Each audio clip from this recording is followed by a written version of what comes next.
ഇപ്പോൾ ഒരു സ്ത്രീയും ചില വീടുകളിൽ കയറുമ്പോൾ കയ്യിൽ കിട്ടുന്ന സാധനങ്ങളൊക്കെ അവരോട് ചോദിക്കാതെ എടുക്കാറുണ്ട്. അതൊരു മോഷ്ടിക്കുന്ന അങ്ങനത്തെ ഒരു മോഷ്ടിക്കുക എന്ന ഉദ്ദേശം ആയിരിക്കില്ല, പക്ഷെ അവർ കൈ കിട്ടുന്ന സാധനങ്ങളൊക്കെ എടുത്തു പോരും.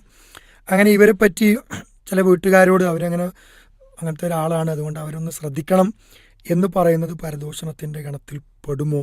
അതുപോലെ നമ്മെ ആരെങ്കിലും അനാവശ്യം പറയുകയോ മറ്റു ഉപദ്രവിക്കുകയൊക്കെ ചെയ്താൽ ആ വ്യക്തി അങ്ങനെയൊക്കെ ചെയ്യുന്ന ആളാണ്, ഉപദ്രവിക്കുന്ന ആളാണ്, അനാവശ്യം പറയുന്ന ആളാണ് എന്ന് മറ്റുള്ളവരോട് പറയാൻ പറ്റുമോ? അതൊക്കെ പരദൂഷണത്തിൻ്റെ ഗണത്തിൽ പെടുമോ എന്നാണ് ചോദ്യം. പരദൂഷണം എന്ന് പറയുമ്പോൾ ദിക്റുക അഹാക ഇമായ മറ്റൊരാൾക്ക് വെറുപ്പുള്ളത് പറഞ്ഞു നടക്കലാണല്ലോ. പരദൂഷണം പറയൽ വമ്പിച്ച തെറ്റാണ്. വിശുദ്ധ ഖുർആൻ സൂറത്തുൽ ഹുജറാത്തിലൂടെ അത് നിരോധിച്ചതാണ്. എന്നാൽ പരദൂഷണം പറയാവുന്ന മേഖലകളുണ്ട്.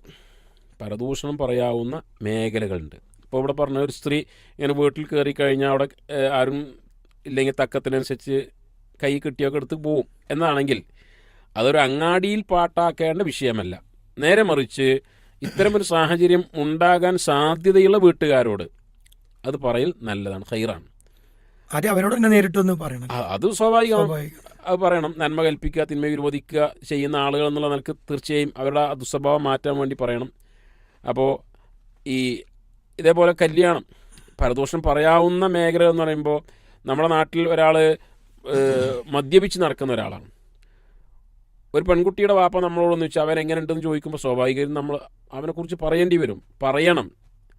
ആ ഗീബത്ത് പറയൽ അവിടെ അനുവദിക്കപ്പെട്ടതാണ്. കാരണം ഒരു സന്തോഷകരമായ കുടുംബജീവിതം മുന്നോട്ട് പോകാൻ ഇത് തടസ്സമായി തീരുമെന്ന്.